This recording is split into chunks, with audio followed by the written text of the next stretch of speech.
Reflexión del fallecido sacerdote jesuita Padre Luis María Mendizábal acerca del Espíritu Santo.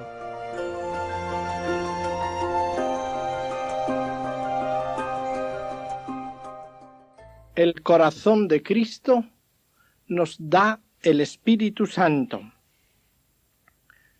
Veíamos cómo Jesús anunciaba que Él comunicaría el Espíritu Santo. Yo os lo enviaré de junto al Padre.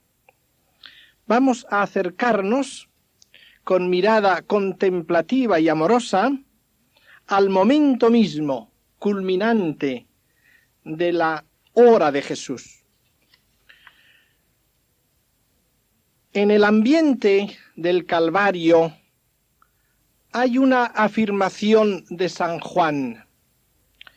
Jesús gritó: «Tengo sed». Los mejores exegetas actuales ven en esa sed de Jesús ciertamente una sed física, ardiente, pero sobre todo la sed de la realización de su redención, del cumplimiento total de la redención, de la comunicación del Espíritu Santo. Ven en San Juan unida la sed a la comunicación del Espíritu. Jesús tiene pues sed de que se cumpla. Por eso, según otros de los evangelistas, Jesús gritará después: «Consumatum est», se ha cumplido. En San Juan esa sed suele estar vinculada al Espíritu. La sed de Jesús en la escena de la Samaritana, sed de que aquella mujer tenga fe en Él, reciba su palabra, que se haga luego en ella espíritu. Y también el grito de Jesús en la fiesta de los tabernáculos: «El que tenga sed, que venga a mí, y beba quien cree en mí». San Juan termina la escena del Calvario con esta frase misteriosa: «E inclinando la cabeza, entregó el Espíritu». Ese inclinar Jesús la cabeza significa el acto supremo redentor. En San Juan aparece Jesús adelantándose él mismo en la pasión. En el momento del prendimiento, Jesús se adelanta a los que vienen a prenderlo, y Él les pregunta, y Él se entrega. Es el amor que se ofrece libremente. Y en el momento de la muerte, Jesús se adelanta a la muerte, inclina la cabeza antes de que la muerte le derribe. Es Él, pues, el que libremente inclina la cabeza en un acto de amor, en un acto de aceptación, en un sí que podríamos llamar cósmico, total, pleno, a la voluntad del Padre. Inclinando la cabeza, ¿a quién? En San Juan tenemos insinuado hacia quién inclina Jesús la cabeza. Nos recalca el evangelista que al pie de la cruz estaba María, su madre, y Juan, el discípulo amado. Por lo tanto, al inclinar la cabeza en ese gesto, que es al mismo tiempo, como lo indica el evangelista, entrega de su vida y entrega de su espíritu al mundo, al cual inclina la cabeza, entrega sobre todo a la Iglesia, que está representada por María y el discípulo amado. Inclinando la cabeza, entrega el Espíritu Santo. La frase de San Juan no solo indica el hecho de que murió. Cuando Juan escribía el Evangelio, no se designaba con el término de entregar el Espíritu la muerte. Indudablemente Juan quiere decir mucho más. Quiere indicar que en la hora de Cristo se da el Espíritu, a través de esa muerte de Cristo, en la cual el evangelista ve ya anticipadamente inicialmente la glorificación de Cristo. A través de esa humanidad inmolada y glorificada de Cristo, se comunica a la Iglesia, se entrega a la Iglesia el Espíritu Santo. Tenemos que ver cómo en todos los puntos culminantes de la redención existe la indicación de la Iglesia. Y en este momento cumbre, el Espíritu Santo se entrega a la Iglesia. Hay otro paso complementario, que es la lanzada que abre el costado de Cristo, en la cual volvemos a ver de nuevo significada la comunicación del Espíritu Santo.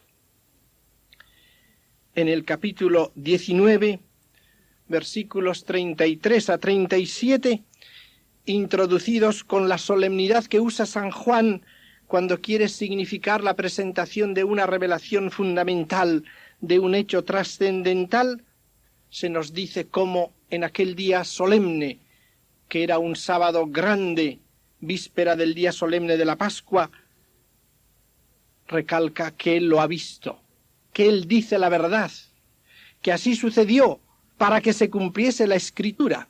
Por lo tanto, que es un suceso salvífico, mesiánico, fundamental.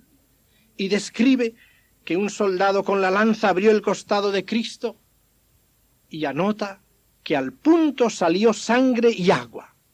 Esa sangre y agua simboliza indudablemente la efusión de la vida nueva.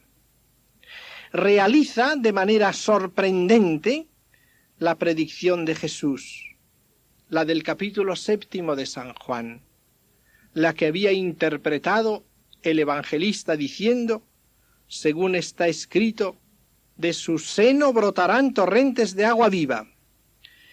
Y ve esos torrentes brotando materialmente de la carne inmolada y glorificada, porque Juan a esa carne de Cristo la ve glorificada, con la perspectiva de la resurrección y de la glorificación, y ve simbolizada en esa sangre y agua la efusión del Espíritu. En ese paso recalca San Juan la permanencia de la efusión del Espíritu más allá de la muerte de Jesús. No termina con su acción sobre la tierra. Y precisamente a partir de su humanidad inmolada y glorificada, se comunica a los hombres los torrentes del Espíritu de Dios. Y se le comunica al hombre mediante la economía eclesial y sacramental, significada en segundo plano también por la sangre y el agua. La sangre y el agua indican pues las dos cosas, la efusión del Espíritu y el que se hace a través de la economía eclesial sacramental, bautismo y Eucaristía, pero en unidad, la Iglesia y la vida de la Iglesia, el Espíritu que se comunica.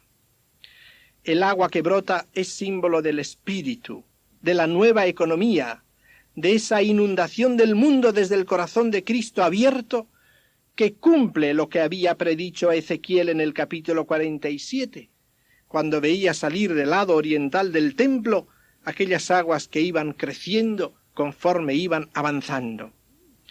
Cuando ese espíritu llega hasta el hombre, le ilumina para contemplar al que atravesó, le comunica la conversión y la fe, y entonces, creyendo en el amor de quien dio su vida por él, le comunica sus sentimientos, su amor, su consuelo, haciéndose progresivamente a su vez inundación de cada uno de los creyentes, llevando a plenitud su redención y su transformación.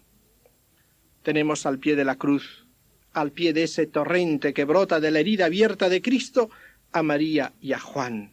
De nuevo la Iglesia que está al pie de la cruz, que es la que recibe ese torrente de agua viva. Hagamos una breve referencia a otro paso que inmediatamente presenta San Juan. Es su capítulo 20, la primera aparición de Jesús resucitado a los discípulos en el cenáculo. Juan, refiriéndose a este momento, recalca que Jesús se puso en medio de ellos, con lo cual nos indica la situación definitiva de Cristo en medio de la Iglesia por su glorificación, que les mostró las manos y el costado, referencia de nuevo a la escena central del Calvario, las manos y el costado abierto, y luego añade, sopló sobre ellos, indicando esa comunicación, ese aliento del resucitado, esa comunicación del Espíritu Santo, mientras les dice explícitamente, recibid el Espíritu Santo. De nuevo Cristo comunica el Espíritu a los apóstoles, a la Iglesia. Y llegamos así a Pentecostés. Pentecostés es el momento solemne culminante que sigue y complementa la ascensión de Jesús al cielo. Conviene unir este hecho de Pentecostés a la ascensión del Señor, como lo hace San Pedro en el capítulo 2 de los Hechos de los Apóstoles, llamando esa especie de Pentecostés intratrinitario misterioso, que es la explicación de lo que está sucediendo en aquel momento sobre aquella multitud que ha sentido venir sobre ella el Espíritu Santo. Dice San Pedro en aquel discurso, a este Jesús resucitó Dios, de lo cual todos nosotros somos testigos. Exaltado pues por la diestra de Dios, y habiendo recibido del Padre la promesa del Espíritu Santo, ha derramado esto que vosotros veis y oís, habiendo recibido la promesa del Espíritu Santo. Con eso nos introduce en aquella unción de la humanidad, el momento de lo que llamaríamos la divinización de esa humanidad, la unción realizada por la comunicación plena, absoluta, transformante del Espíritu Santo, ese momento maravilloso que luego se realiza derramando esto que vosotros veis y oís. Esto es fruto. Es pues la unidad entre la ascensión y Pentecostés en la glorificación del Señor. Y de nuevo ese Pentecostés viene sobre la Iglesia, sobre los apóstoles con María, como también en el Calvario estaba María con Juan, y sobre todos ellos desciende, y ya queda en la Iglesia. La Iglesia se convierte en ese lugar del Espíritu Santo, se le da a la Iglesia. Podríamos decir, aplicando la palabra del Bautista, cuando dice que vio el Espíritu que bajaba y descansaba en Jesús, y anuncia, y yo he visto que este es el que bautiza en el Espíritu Santo. Podríamos justamente también, contemplando el momento de Pentecostés y la Iglesia sobre la cual baja el Espíritu y descansa sobre ella, podríamos también nosotros testimoniar como el Bautista, y hemos visto que esta es la que bautiza en el Espíritu Santo. La Iglesia tiene ya al Espíritu Santo. Se convierte en el lugar privilegiado del Espíritu Santo que se le ha dado.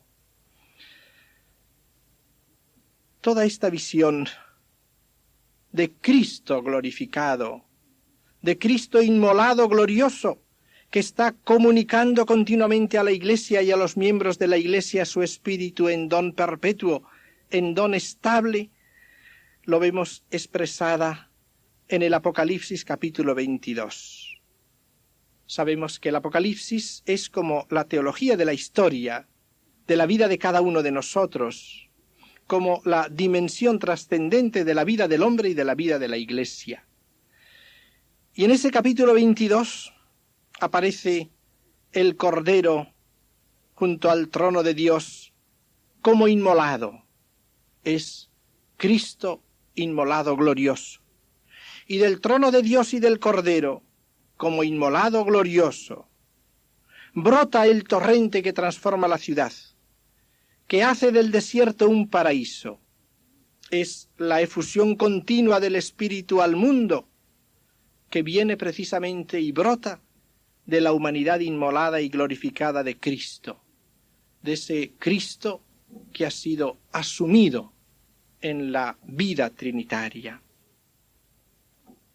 Ahí tenemos la verdad fundamental que San Juan quiere recalcar a través de todos estos pasos. La verdad fundamental es esta, que de la carne inmolada y glorificada de Cristo se expande sobre los hombres el Espíritu de Dios. Mejor quizás todavía. Decíamos que del corazón de Cristo se nos comunica el Espíritu Santo, porque, como indicábamos, esa comunicación no es a manera de una acción exterior, sino es amando como comunica el Espíritu Santo. Como procede del Padre y del Hijo por amor, así también se comunica al hombre del Padre y del Hijo y de la humanidad de Cristo que ha sido asumida, que esta es la obra maravillosa de Dios. La humanidad misma de Cristo es asumida como coprincipio de la comunicación al mundo del Espíritu Santo, como coprincipio de amor, que amando, alentando con su corazón humano, da el Espíritu para que con él alentemos y amemos. Como dice Jesús en la oración sacerdotal, para que el amor con que me amaste esté en ellos y yo en ellos. Es pues profundamente verdad que el corazón de Cristo nos da el Espíritu Santo. Cristo envía así el Espíritu como lo había prometido de junto al Padre. Cristo y el Padre, como único principio, nos comunican el Espíritu. Lo envían de manera que su amor humano es asumido como coprincipio de la comunicación al mundo del Espíritu Santo. Esto quiere decir que su corazón palpitante de amor humano, que su corazón en cuanto a realidad total del amor de su humanidad glorificada, es coprincipio de esa comunicación al mundo del Espíritu Santo. Y por cierto, no como un coprincipio que una vez actuó, sino como continuo coprincipio de continua comunicación del Espíritu Santo. Y Cristo así como cabeza informa con espíritu vital a todos los miembros de su cuerpo. Pero esa donación del Espíritu que Cristo realiza en Pentecostés no se da simplemente a cada uno como directamente, aisladamente, sino Cristo infunde el Espíritu en la Iglesia. El Espíritu se da a la Iglesia, se confía a los apóstoles para que la Iglesia lo comunique, para que nosotros seamos también instrumentos de comunicación del Espíritu. El orden establecido es que a través de los hombres poseídos por el Espíritu se comunique a los demás. También nosotros, cristianos, somos ungidos por el Espíritu. El Espíritu desciende y descansa sobre nosotros. Y al llenarnos nosotros de Espíritu, de esa manera misteriosa para nosotros incomprensible, nos hacemos también en nuestro grado coprincipios de la comunicación del Espíritu Santo. Es un misterio. Trataremos de entrar un poco en él. El Espíritu lo realiza en nosotros. Pero coprincipios instrumentales, derivados, pero coprincipios de la comunicación del Espíritu a la humanidad. De ahí nuestra enorme responsabilidad de comunicar el Espíritu, de ser comunicadores de Espíritu Santo. Y de ahí también que el mundo deseoso de Espíritu nos lo pida a nosotros, lo pida a la Iglesia, lo pida a cada uno de los que creemos en él. Aquel grupo de gentiles que sentía sed de ver a Cristo, de entrar en contacto con Cristo, se acercaron a los apóstoles, diciéndoles: queremos ver a Jesús. Podemos ver en ese deseo el deseo de la humanidad entera, que escuchamos todos. En la inquietud del mundo está la sed de Dios, la sed del Espíritu Santo. Él va preparando los corazones de los hombres de muchas maneras, sobre todo haciéndolos conscientes de sus insuficiencias, de sus vacíos, y entonces ese mundo se dirige a nosotros pidiéndonos el Espíritu. Impresiona ese gesto con que el mundo reclama algo de la Iglesia, como aquel grupo lo reclamaba de los apóstoles. Se dirige a la Iglesia con un deseo que puede desilusionarnos, porque parece que pide más de las capacidades de la Iglesia. Y sin embargo, el Espíritu quiere bajar a este mundo por medio de la Iglesia. Y para ello tenemos que ser conscientes de que lo quiere hacer a través de nosotros.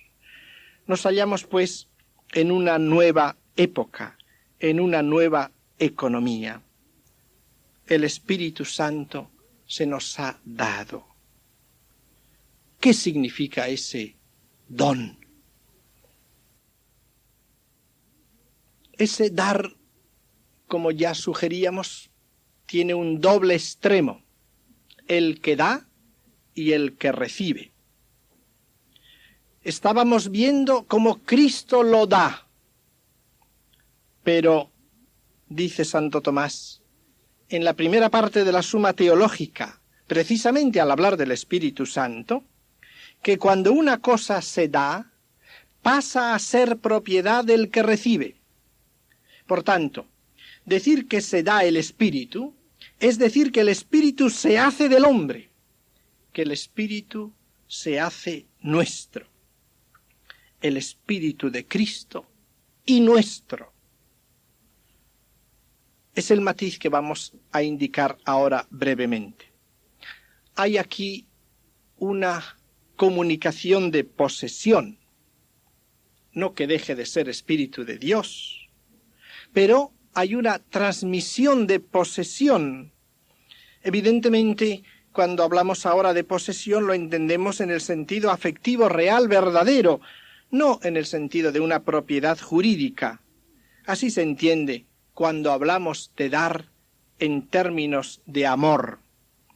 En el amor hay un paso que es la entrega de amor. Y la entrega de amor hace que el que se entrega amando se haga posesión del amado. San Juan de la Cruz, en la estrofa tercera de la llama de amor viva, refiere cómo Dios al alma, en un momento de elevación espiritual, le dice con rostro lleno de gracias y con gran alegría del alma: soy tuyo y para ti, y me alegro de ser lo que soy, para ser tuyo y para darme a ti. Esta es la realidad espiritual, ese soy tuyo. Y en el orden del amor se entiende ser tuyo, no como simple propiedad jurídica, que la cosa va por otro camino, pero ese ser tuyo es real. Se hacen los dos una unidad verdadera. Y este es el primer efecto del don del Espíritu a la Iglesia y al cristiano, el más radical, el nuevo, del que hablan tanto ya los profetas, el que Jesús mismo había prometido: os daré el Espíritu, y os daré para que esté en vosotros, dentro de vosotros.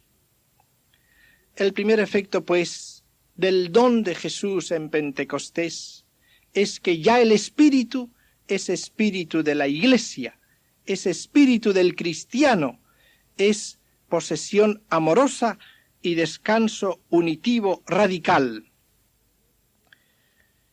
En las predicciones de Jesús hay unos matices que debemos tener siempre presentes, unas indicaciones que pueden parecer un tanto sutiles y no lo son. Por ejemplo, dice Jesús en el capítulo 14, el mundo no puede ver al Espíritu Santo, en cambio vosotros lo conocéis y le habéis visto, y lo conocéis porque permanece junto a vosotros y estará en vosotros. Cuando se analiza con calma este pasaje, vemos unos matices interesantes. Primero se habla en presente, lo conocéis ya, lo habéis visto en el pasado. Y luego se añade en futuro, estará en vosotros. La explicación más probable de este paso, manteniendo con precisión el valor de cada uno de los términos, parece ser la siguiente. Jesús quiere decirles a los discípulos que el mundo no puede ver al Espíritu Santo, no lo puede recibir porque no lo ha reconocido en él, en la acción de Jesús. Y como no lo ha reconocido y no cree en Jesús, no va a recibir el Espíritu Santo.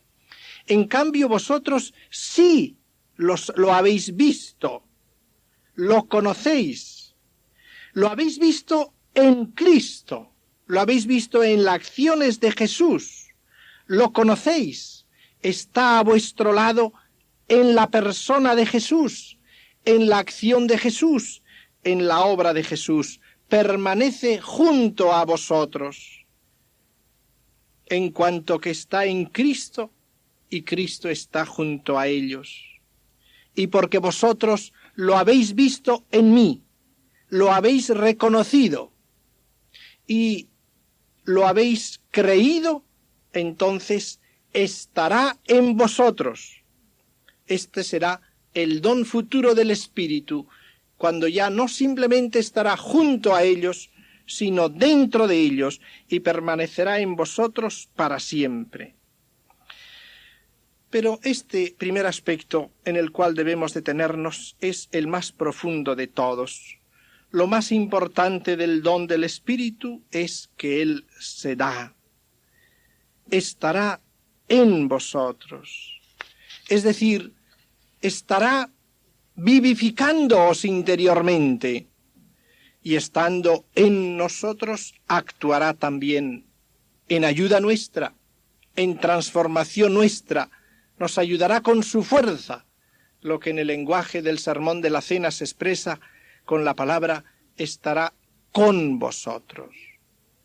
Realizará, estando en vosotros, el oficio de paráclito, el oficio de abogado, el oficio de testigo. Ese estar junto se refiere pues más a la acción del Espíritu. Ese estar en vosotros se refiere a la donación del Espíritu. Y esto es lo fundamental. Ahora bien, ese estar en nosotros el Espíritu es la realidad grandiosa por excelencia. Es la que realiza el ideal de Jesús. Que sean uno en nosotros, como tú, Padre, en mí y yo en ti. Que también ellos sean uno en nosotros.